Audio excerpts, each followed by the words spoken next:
ఈ రోజే డౌన్లోడ్ చేయండి. మీ ఫేవరెట్ షోస్ చూడండి.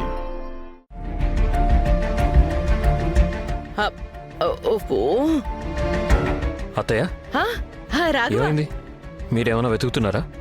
చూడు నాన్న, వీరేంద్ర నాకేదేదో అర్థం పర్థం లేని పనప్ప చెప్పాడు. అరే ఏదైనా ఇంపార్టెంట్ సీడీ ఉంటే దాన్ని తన బీరువాలో పెట్టుకోవాలి గానీ ఇప్పుడు ఎన్జిఓ ప్రెజెంటేషన్ కి ఇవ్వాలంట. అమ్మ వెతికి పెట్టు అంటాడు.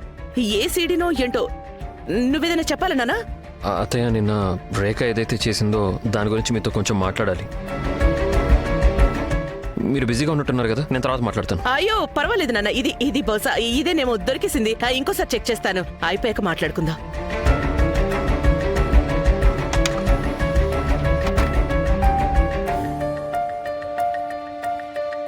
నేనెందుకుండాలి? నాకు ఈ పిల్లలతో ఎలాంటి సంబంధం లేదు. అసలు నాకు ఈ పిల్లలు ముందే వద్దనుకున్నాను. నా దృష్టిలో వాళ్ళు చచ్చిపోయారు.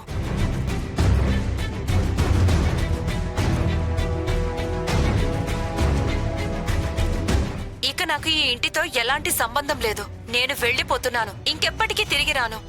ఈ పిల్లలు నాకు భారంగా తయారయ్యారు. ప్లీజ్ అలా మాట్లాడుకున్నారు కదా, ప్లీజ్. ఇది ఏంటి ఇది వచ్చింది? ఇది తప్పు సీడీ ప్లే అయిపోయింది. నేను చూసుకోకుండా పెట్టాను. సారీ నాన్న, నేను నాపేస్తాను. ఈ రిమోట్ బ్యాటరీ కూడా ఇప్పుడే అయిపోవాలా? ఇది నీకు గుర్తుంది కదా, మన ఇంటికి కొత్తగా అప్పుడే హ్యాండిక్యామ్ తెచ్చాము. సరదాగా ప్రతిదీ రికార్డ్ చేసేదాన్ని, ఇంట్లో జరిగేవన్నీ రికార్డ్ చేసేదాన్ని. ఇలా కొన్ని అనవసరమైన వీడియోలు కూడా రికార్డ్ అయిపోయాయి. సారీ నాన్న, నీకు ఇలాంటి పనికి మళ్ళీ వీడియోలు చూపించాల్సి వస్తుంది. అయ్యో దుర్గమ్మ తల్లి, నేనేం చేశాను? నేను దీన్ని ఆఫ్ చేసేస్తానుండు. అమ్మా అమ్మా, నన్ను వదిలి వెళ్ళొద్దమ్మా. అమ్మా, నన్ను వదిలి వెళ్ళొద్దు అమ్మా.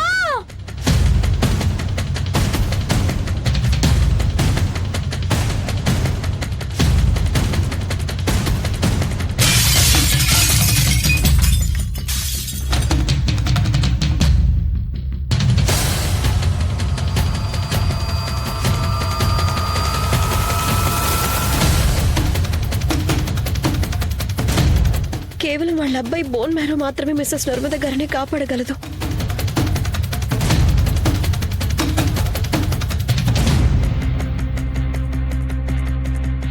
జీవితంలో మొదటిసారి నాకు మా అమ్మ మీద జాలేసింది.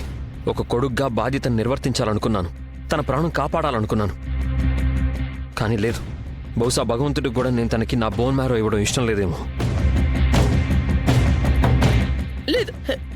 లేదు అలా అనుకున్నానా?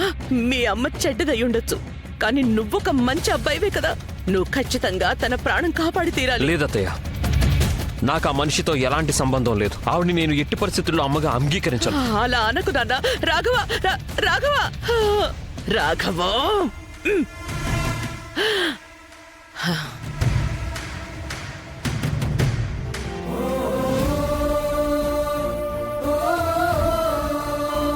నేను మీకు మాటిస్తున్నాను నర్మద అంటే, నేను మీ అబ్బాయిని తీసుకొస్తాను. ఒకవేళ మిమ్మల్ని కాపాడడానికి ఇది ఒక్కటే దారి ఉంటే మాత్రం మీ అబ్బాయి ఇక్కడికి వచ్చి తీరాల్సిందే. మా ఈ గది వాళ్ళకం చూస్తుంటేనే అర్థమవుతుంది మన ప్లాన్ సక్సెస్ అయినట్టుంది. అనుకున్న దానికంటే కొంచెం ఎక్కువే సక్సెస్ అయ్యింది. సూపర్ నాన్న, సూపర్. ఈ మధ్య నాకు నీ మీద నమ్మకం పెరిగిపోతూనే ఉంది. శభాష్. ఒక విషయం చెప్పు, నువ్వు ఇంత చక్కగా నకిలీ వీడియో ఎలా చేయించావు? అంటే నా ఉద్దేశం, నర్మదైతే ఎప్పుడు ఇలాంటి మాటలు మాట్లాడలేదు, కానీ ఈ వీడియోలో చాలా చక్కగా అలాగే మాట్లాడేసింది. అదే గొంతు, అదే మొహం. ఇదెలా సాధ్యపడింది?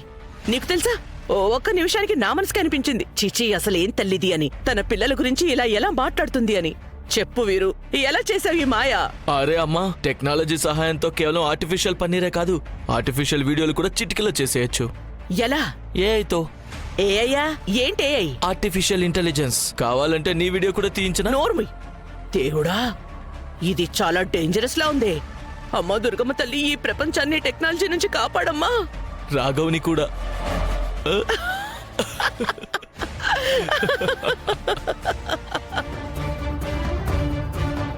నేను చెప్పేది అబద్ధమని తెలితే మీరు నా దీపావళి గిఫ్ట్ క్యాన్సిల్ చేసేయండి. మిస్ మెడోనా, నాకు నువ్వు చెప్పే ఒక్క మాట కూడా నమ్మబుద్ధి కాదు. నిజమేంటో నేనే స్వయంగా తెలుసుకుంటా. ఒకవేళ నేను చెప్పేది నిజమైతే?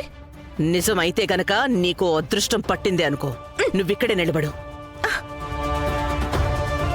ఆహాహాహా. భలే గుమగుమలాడిపోతోంది. రేఖా స్పెషల్ కిచిడినా? పిన్ని గారు దీంతో పాటు రైతా కూడా నేను చేశాను. మ్హూ. నాకైతే ఇప్పుడే తినేయాలనిపిస్తోంది. ఈ భోజనం ఎవరి కోసం ప్యాక్ చేస్తున్నావు?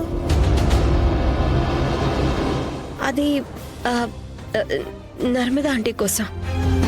తను హాస్పిటల్ ఫుడ్ తింటున్నారు కదా, అందుకే ఆవిడ కోసం ఇంటి భోజనం తీసుకెళ్దాం అనుకున్నాను నేను. నీకసలు ఎంత ధైర్యం? మా పర్మిషన్ తీసుకోకుండా మిసెస్ నర్మదా కోసం భోజనం తీసుకెళ్ళడానికి? పిన్ని గారు, ఇంత కొంచెం కిచడికి కూడా నేను పర్మిషన్ తీసుకోవాలో చెప్పు. అవును, తీసుకుని తీరాలి. ఎందుకంటే నువ్వు మన ఇంటి అన్నం, మన ఇంటి ఉప్పు, ఈ ఇంటికి ఉన్న అతి పెద్ద శత్రువు మిసెస్ నర్మద కోసం దొంగచాటుగా తీసుకెళ్తున్నావు. నేను దొంగచాటుగా ఏమీ తీసుకెళ్ళటం లేదు పిన్ని గారు. నేను మీకు చెప్పి మీ ఎదురుగానే తీసుకెళ్లి ఉండేదాన్ని. నువ్విప్పుడు ఎందుకు చెప్తున్నావు? ఎందుకు? ఎందుకంటే నువ్వు పట్టుబడిపోయావు కాబట్టి. ఒక్క విషయం చెప్పు, నీ సానుభూతి, నీ విలువైన టైం, ఇంకా ఈ కిచిడీనే కాకుండా నువ్వు ఇంకా దొంగచాటుగా ఏమేం తీసుకువెళ్తున్నావు మిసెస్ నర్మదా కోసం మన ఇంటి నుంచి? లేదు పిన్ని గారు, మీరు నన్ను తప్పుగా అనుకుంటున్నారు.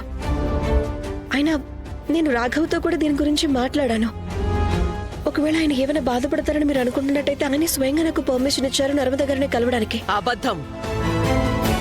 అసలే నువ్వు దొంగచాటుగా మన ఇంటి నుంచి మిసెస్ నర్మద కోసం భోజనం తీసుకెళ్తున్నావు. దానికి తోడు నీ తప్పుని దాచిపెట్టడానికి నువ్వు రాఘవ్ పేరు వాడుకుంటున్నావా? ఏమైంది అత్తయ్య?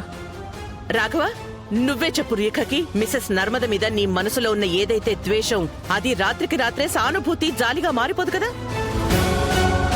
ఒకవేళ అలా జరిగినా కూడా ఈ విషయం నువ్వు రేఖకొక్కదానికే చెప్పవు కదా, మాకు కూడా చెప్పుంటావు కదా. మీరేం మాట్లాడుతున్నారు అత్తయ్య? నీకు తెలుసు కదా రాఘవ, నేను ఎవరినైనా నా వాళ్ళు అనుకుంటే వాళ్ళ ద్వేషాన్ని, వాళ్ళ ప్రేమని అన్నీ నావే అనుకుంటాను.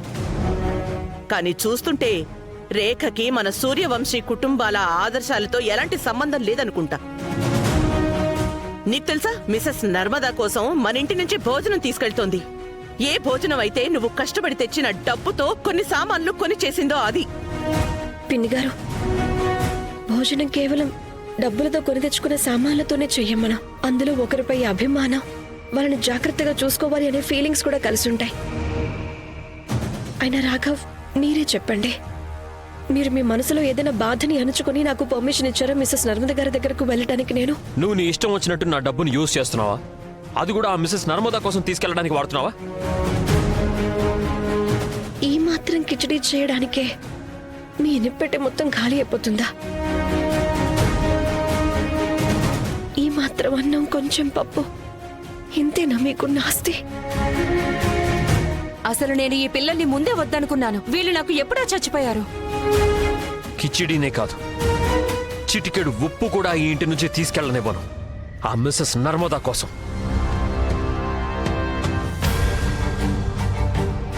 నాకు అర్థం కావడం లేదు మీకేం చెప్పాలో. రాఘవ్ సూర్యవంశ్ అనే ఒక పేరు ఒక పజిల్ లాంటిది.